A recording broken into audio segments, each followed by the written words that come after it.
Şimdi direksiyon mahallindeyiz ve alt kasayı sökeceğiz. Ama tabii şöyle birazcık daha aydınlık gelsin, ben sağa geçeyim ki daha rahat görebilin. Buradan müdahale edeceğim. Öncelikle bakalım bir şeylerin üstüne basmayalım. Tamam, şimdi burada neyimiz var? 1, 2, 3. 3 tane T15 vidamız var. Benimkiler çok sıkılı olmadığı için ben elle açabiliyorum. Bunu açmışız. Diğerini açalım.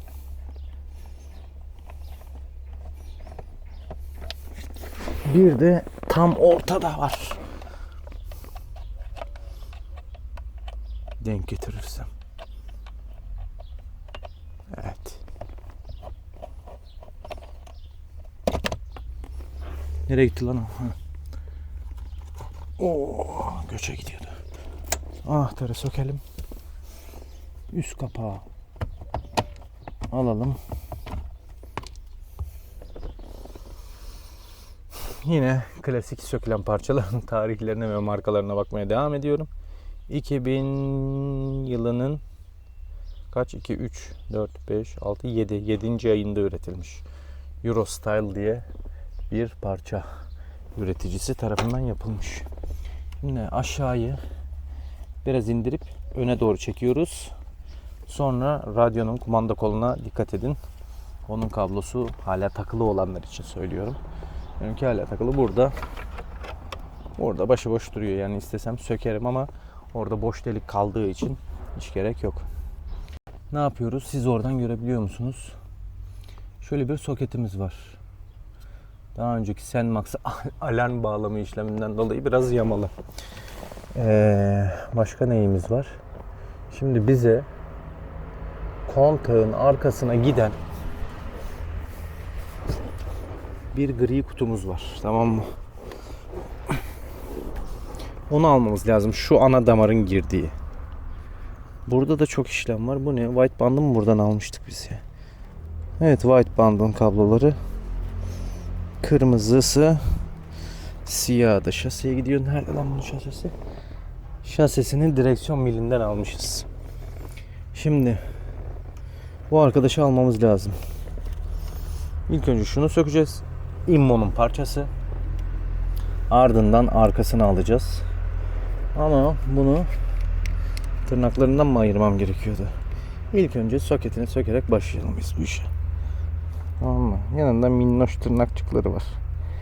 Ona bastırıp görebiliyor musunuz? Bilmiyorum.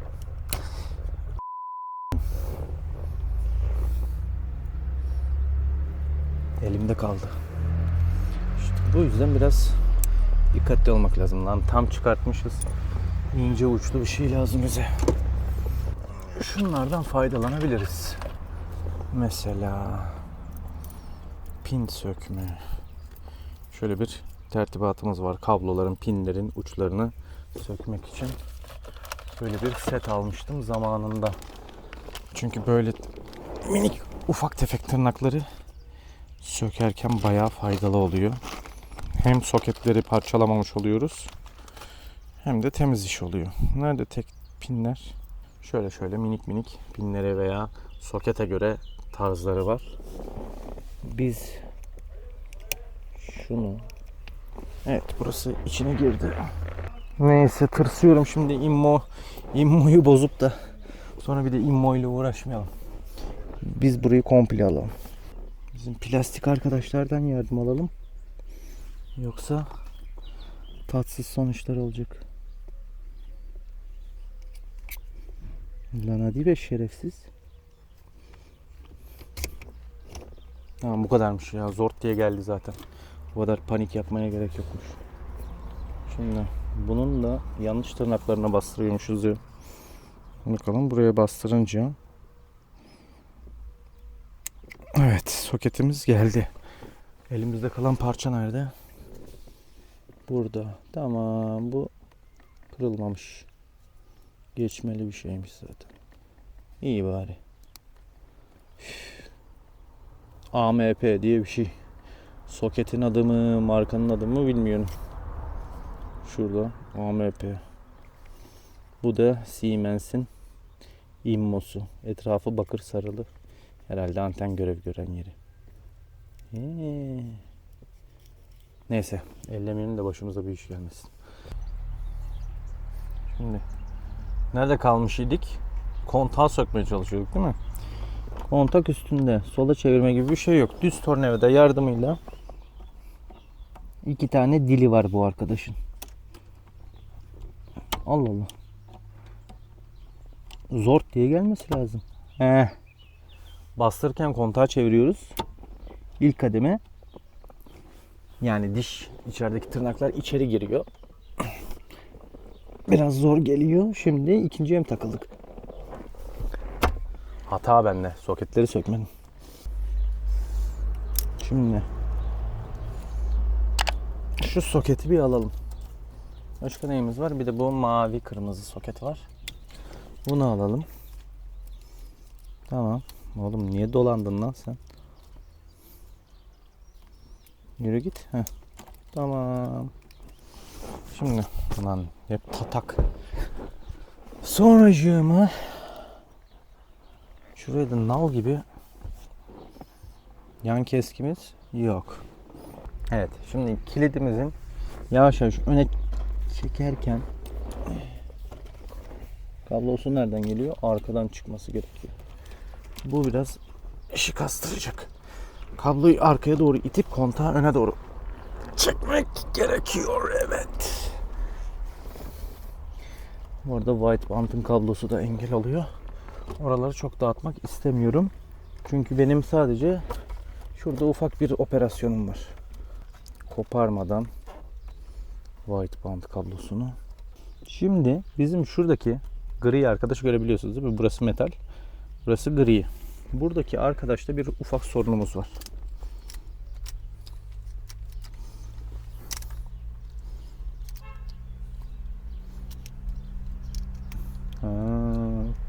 Tam da dönüp şey yapabiliyormuş. Neyse. Bunu da öğrenmiş olduk. Kontağı tam açık konuma getirince bu kilitler çalışıyor. Şimdi biz yıldız ucumuzu alalım. Şurayı bir açalım.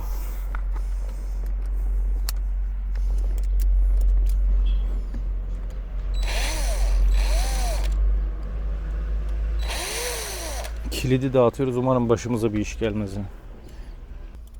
Kilidi dağıtıp ortada kalsak çok komik olmaz mı? Neyse. Start stop şalteri takardık sonra.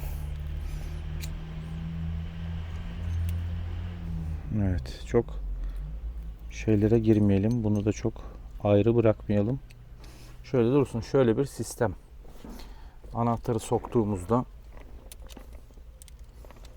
arkasında şu işlemi yaptırıyor. Direksiyon kilidi şurayı döndürüyor. Görebiliyor musunuz?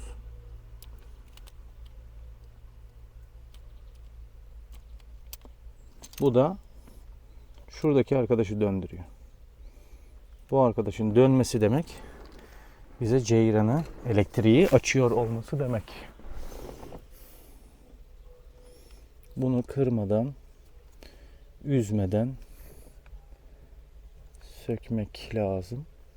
Şimdi aslında şunu yapmadan önce şurayı toplayıp klimayı çalışıp çalışmadığını görsek iyiydi değil mi? Sırf bunu taksam olur mu? Olmaz çünkü fan motoru takılı değil. Evet, yerinde değil fan motoru. Şimdi buraları çok fazla dağıtmadan önce özellikle şunu zaten dağıttık, nereye kadar dağıtacağız? Fan motorunu bir takıp klimanın sadece şu soketinden bağlayıp onun çalışıp çalışmadığını anlayalım. Ondan sonra şuranın dağıtma işlemine devam edeyim ben en iyisi. Evet, fanı taktım. Ben bir ormana gittim o arada tabii. Kaç oldu saat? 6 olmuş. Benim horoz kaçmıştı, onu kovaladım. Yakalayamadım şerefsizi. Neyse konumuza dönelim. Fanı taktım. Kontrol panelini bağlayacağım. Ama tabii ben dayanamayıp biraz mıncıkladım ve şu kontağı dağıttım. Şöyle elimde kaldı alet. Bir parçası daha olacak lan bunun. Evet, böyle yaylı maylı bir şey. Bu arkadaş. Şimdi normalde kontağı açtığımızda C'den gelmesi lazım ama açılacak bir kontağım gördüğünüz gibi yok. Bu arkadaşı eski haline getirip yine yerine oturtacağım. Umarım doğru şekilde oturtabilirim yani.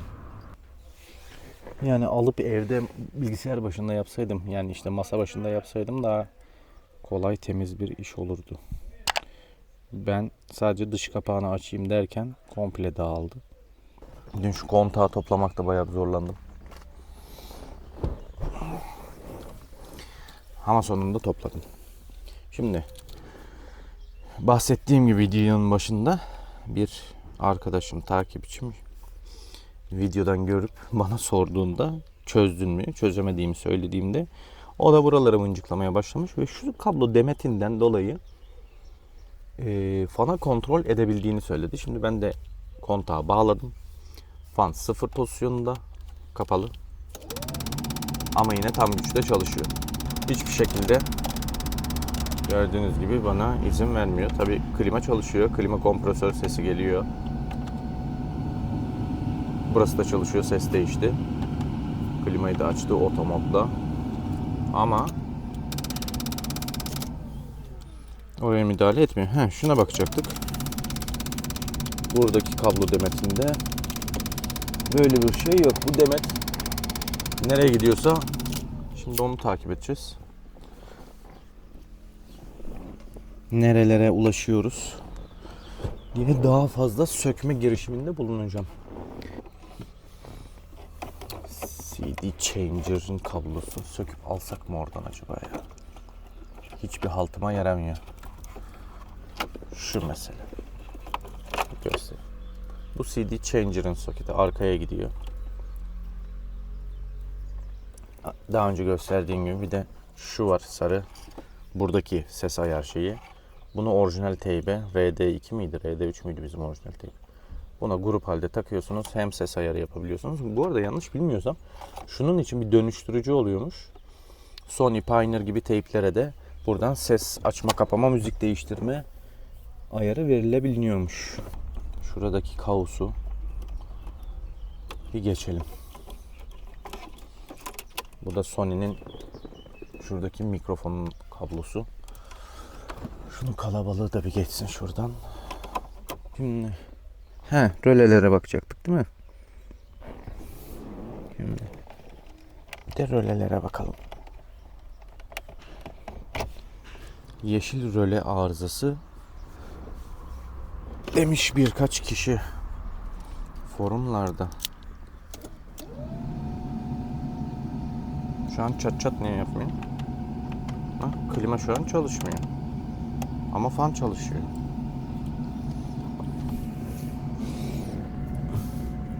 Görmüyorum ki. Ayağın bacağı erimiş değil. Turp gibi sağlam. Cartier. 2 röle de aynı. Bak şimdi taktığımda çat çat sesi duyacaksınız hemen. Patates oldu. Allah Allah.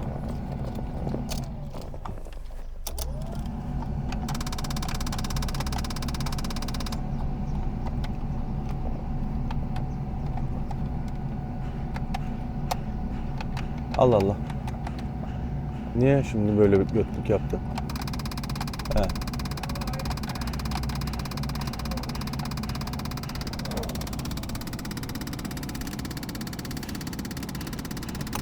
Ya demek ki bu onun sigortası değilmiş. Rölesi değilmiş. Tamam. Bu onunmuş.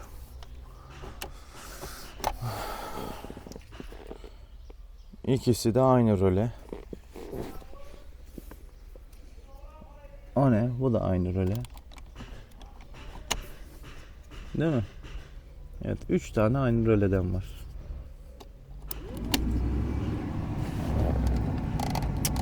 Röleyle hiçbir alakası yok.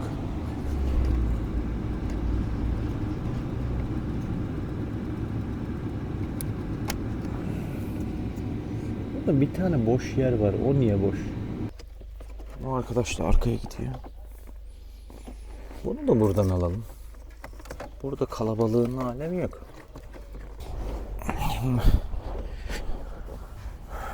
Ben kontağı yerine takayım. Kontak da nasıl sökülür takılır bunu da göstermiş oldum. Kontağımızı da başıboş sallanacağına bir yuvasına gitsin değil mi? Soketin bir numarada burada direksiyonu boşa almamız lazım. İlk önce siyahı salıyoruz. Yolluyoruz siyahı. Buradan alıyoruz kafasını. Tamam mı? Sonra peşinden griyi yolluyoruz.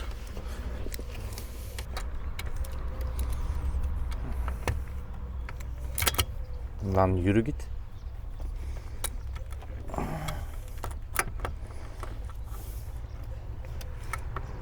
Böyle oturması lazım. Tabii kablonun da bir yandan gelmesi lazım. Şerefsiz. Dillerine takıldık. Şimdi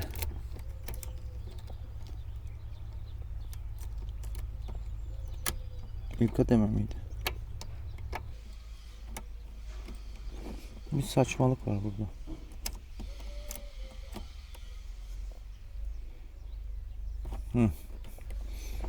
Tamam. Evet. Kilidimiz yerine oturdu. Şimdi bir tane onun salak bir vidası vardı. Minnoş. Bunun tertibatını toplayabiliriz aslında.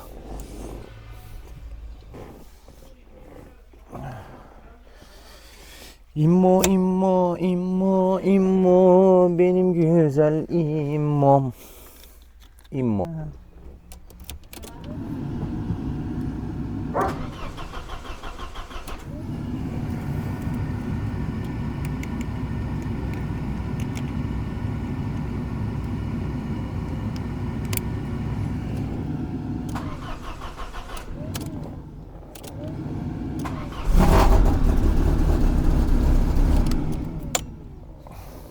Bunu Alpin yolladı. Bu benimki.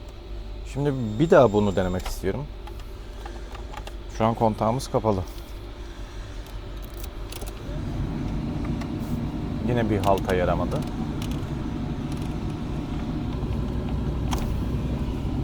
Zaten buna da gerek yokmuş bak. Alet şu an kafasına göre çalışıyor. Yani o zaman buradan ne anlamamız gerekiyor? Ama bunun olmaması lazımdı. Allah Allah. Şu an çok enteresan bir durumla karşı karşıyayız. Mı? Yo. Beynim yandı beynim. Yine güneş geldi ya. Bak fan takılı. Soket takılı değil. Klima yine haldır uldur dönüyor.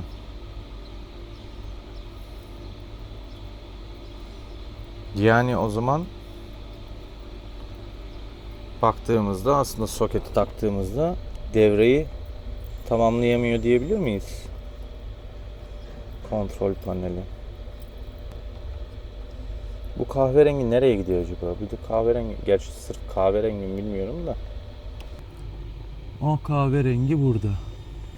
Şimdi Allah Allah. Biz neyin kablo demetini söktük? Aşağıya giden kalorifer tertibatının kablo demetini ayırdım. Tamam mı? Bu mu? Değil. Bu. Evet. Nerede kalmış idik? Ben bir yerleri daha söküyordum. Şimdi size son halini göstermek istiyorum buraların. Biraz fotoğrafta falan da göstermiştim zaten. Şöyle. Burası komple gidik. Orta komple sökük. Kaloriferin içine takılan yani şuradan yandan giren ısı ölçer bir arkadaşımız var. Sonra bir yerde daha vardı ya ondan. Nerede o? Şurada. Şunu da göstereyim. Bu da dış sıcaklığı herhalde üfleyen yeri ölçüyor. Sonra torpido kapağını söktük. torpido kapağını nasıl söktüğümü falan göstermedim size ama sonra araştırma esnasında Tektörkey'de bir arkadaş dedi ki bizim Marea'da aşağı yukarı 306 ile aynı yaşlarda dikiz aynasının içinde zaten ben dış sıcaklık yani saatte gösteren dış sıcaklık olduğunu biliyordum. Ondan yapıyor olabilir dedi. Bana da mantıklı geldi. Gerçi benim arabada BSI yok ama ben de aynayı söktüm. Ayna nasıl sökülür diye yine size göstermemiş bulundum. Çünkü akşam gece bilgisayar başında forumda gezinirken fikir gelince ben de anında harekete geçtim. Şimdi aynanın üstündeki bu sensörün ohmajını ölçüp ohm değerlerini çalışıp çalışmadığını anlayacağız. Bunu da nasıl yapıyoruz?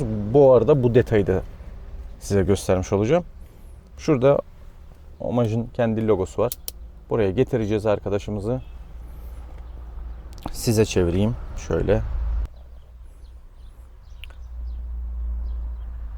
Sensörü elimle ısıtmaya başladığımda değer düşmeye başladı. Gördünüz mü? 28.3'ten. Yani bu arkadaş çalışıyor demektir. Yani ayna sensörümüzde bir sıkıntı yok. Şimdi aynı işlemi şu aynayı şöyle koyalım. Aynı işlemi şu bahsettiğim şu arkadaşla da yapacağım. Ama kablosunu çok sıyırmak istemiyorum. Arasına girmek istiyorum. Bu tesisatın içinden onun soketi mavi değdirmişiz. Allah Allah oğlum rahat durun ya. Vallahi sinirlendiriyorsunuz beni. Dar alanda çalışmalar. Şöyle bir dur ya.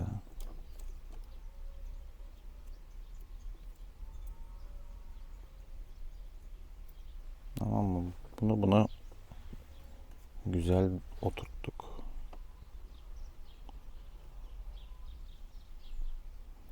Deyince bakalım ne oluyor? İp ne?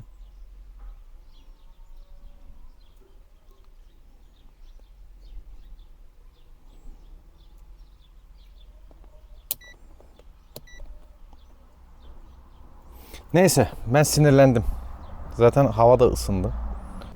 Araştırma sonucunda zaten bulduğum yerlerde bu sensörler çok iş yapmıyor. Yani hani arızasına neden olacak durum değil.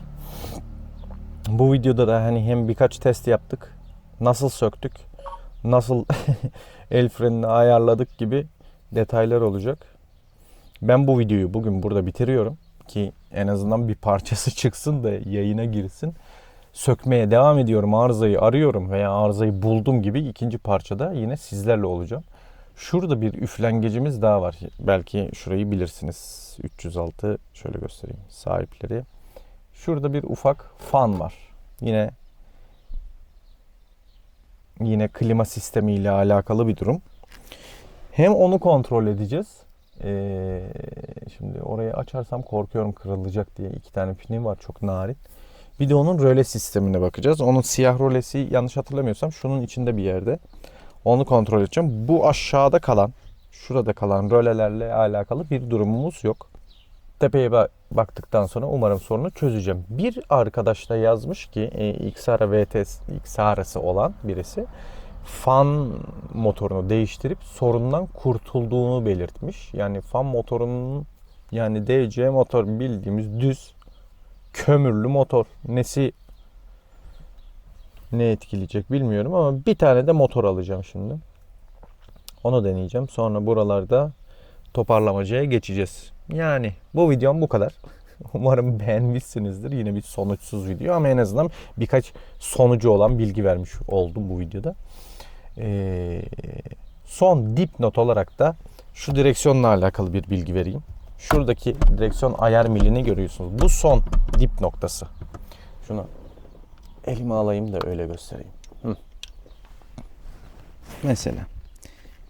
Nerede bizim mil? Tam şurada. Şuradaki çıkıntıyı görebiliyor musunuz? Bak. Direksiyon mili ona yaslanıyor.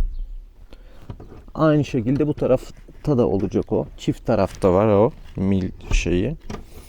Ama size bir ufak diyor. Şu mili şu tırnak olan yeri ezer içeri doğru kapatırsanız şuradaki parmağım içinden gözüken yer sonuna kadar direksiyonu indirebilirsiniz. Yani direksiyonun açısı şu sonken, hatta sabitleyelim bir saniye. Direksiyonun açısı şuyken bunu şu kadar daha indirebiliyorsunuz. Ama tabii o zaman plastik bakelit tam şurayı sıfır öpmüyor. Şurada hafif şurayı görecek kadar açık kalıyor. Nasıl söyleyeyim? Aynen böyle. Öyle bir çirkinliği var ama onun dışında direksiyon daha da düz bir açıda sizin elinize gelmiş oluyor.